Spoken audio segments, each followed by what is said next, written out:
Every day is the same thing, stuck in the same scene.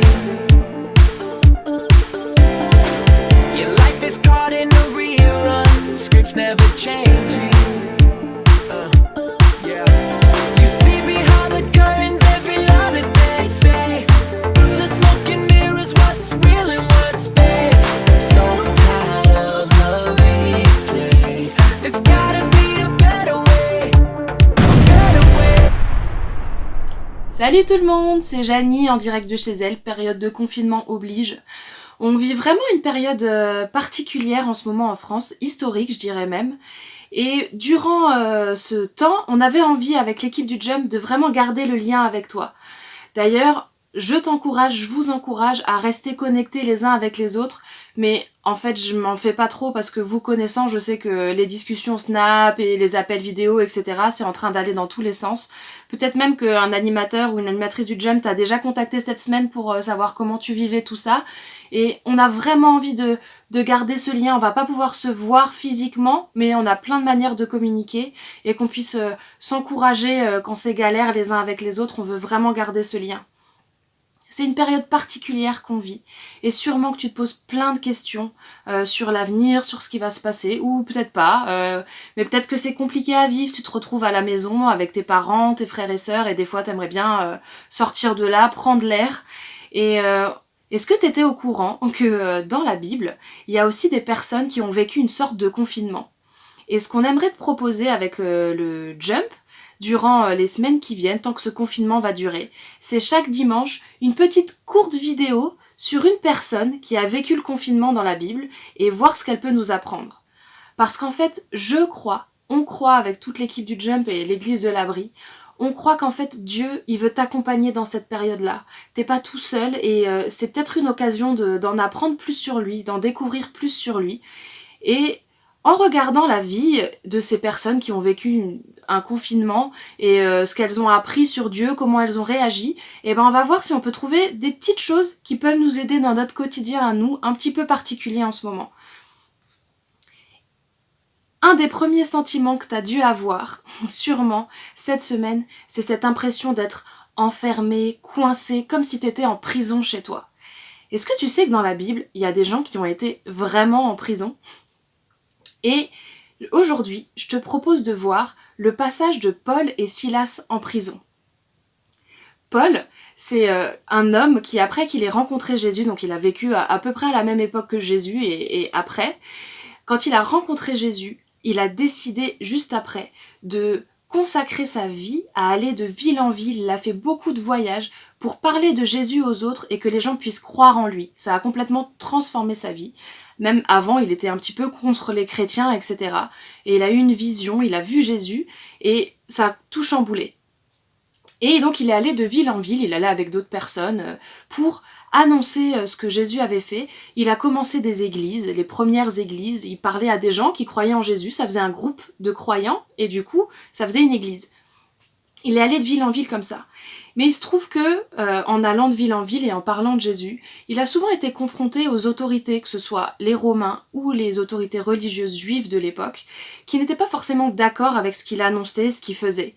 Et à plein de moments, il y a plusieurs fois où il a été emprisonné, on a même essayé de le tuer, etc. Il a eu des moments un petit peu tendus, juste parce qu'il annonçait Jésus et il parlait de sa foi en Jésus. Et l'histoire qu'on va lire, en fait, ils sont dans une ville avec un groupe d'amis, et dans ce groupe d'amis, il y a Silas. Et en fait, ils ont aidé une personne, c'était une esclave, qui avait un don de divination. En fait, elle pouvait donner l'avenir, mais le fait d'avoir ce don-là, ça lui faisait pas du bien à elle. Et ils vont la libérer quelque part de ce don-là. Et le problème, c'est qu'en la libérant de ça, eh ben, elle avait des maîtres qui se faisaient de l'argent sur ça. Et du coup, si elle a plus le don, il y a plus d'argent. Et donc ça va poser problème. Et je vous propose de lire, ça se trouve dans le livre des Actes, c'est dans la deuxième partie de la Bible, au chapitre 16, et je vais vous lire à partir du verset 19, et voilà ce qui se passe. Lorsque les maîtres de l'esclave s'aperçurent que leurs espoirs de gain s'étaient évanouis, ils se saisirent de Paul et de Silas et les traînèrent sur la grande place de la ville devant les autorités. Ils les présentèrent aux magistrats romains et portèrent plainte contre eux en ces termes. « Ces gens-là sont des Juifs qui jettent le trouble dans notre ville. Ils cherchent à introduire ici des coutumes que nous, qui sommes romains, n'avons le droit ni d'accepter ni de pratiquer. En fait, ils sont en train de faire des choses qui sont pas en accord avec nous, Romains. Il faut faire quelque chose, faut les arrêter. C'est ça qu'ils sont en train de dire. » La foule se souleva contre eux. Alors, les magistrats leur firent arracher les vêtements et ordonnèrent qu'on les batte à coups de bâton. On les roua de coups et on les jeta en prison. Le gardien reçut l'ordre de les surveiller de près. Pour se conformer à la consigne, il les enferma dans le cachot le plus reculé et leur attacha les pieds dans des blocs de bois.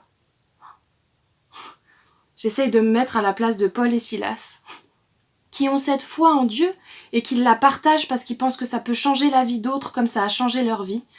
Et ils sont amenés en justice, on les roue de bâton, on leur tape dessus et on les met en prison et on dit bien aux gardiens, eux, il faut surtout pas qu'ils s'échappent. Donc on va les mettre dans le cachot le plus reculé, bien au fond, pour être sûr que s'ils essayent de s'échapper, en fait, il y ait bien du chemin et qu'on puisse bien les rattraper. Et en plus, on leur attache les pieds, comme ça on est sûr qu'ils pourront pas sortir. Et ils sont là, et j'essaie de me demander comment je réagirais à leur place. Ils ont sûrement plein de raisons de se plaindre ou de râler ou de demander à Dieu, mais pourquoi tu permets tout ça? Qu'est-ce qui se passe? Nous on est là, on t'aime, on veut parler de toi et regarde où on se trouve. Et ce qui est fou, c'est la manière dont ils vont réagir. Le verset suivant, la phrase suivante, elle dit « Vers le milieu de la nuit, Paul et Silas priaient et chantaient les louanges de Dieu. Les autres prisonniers les écoutaient. »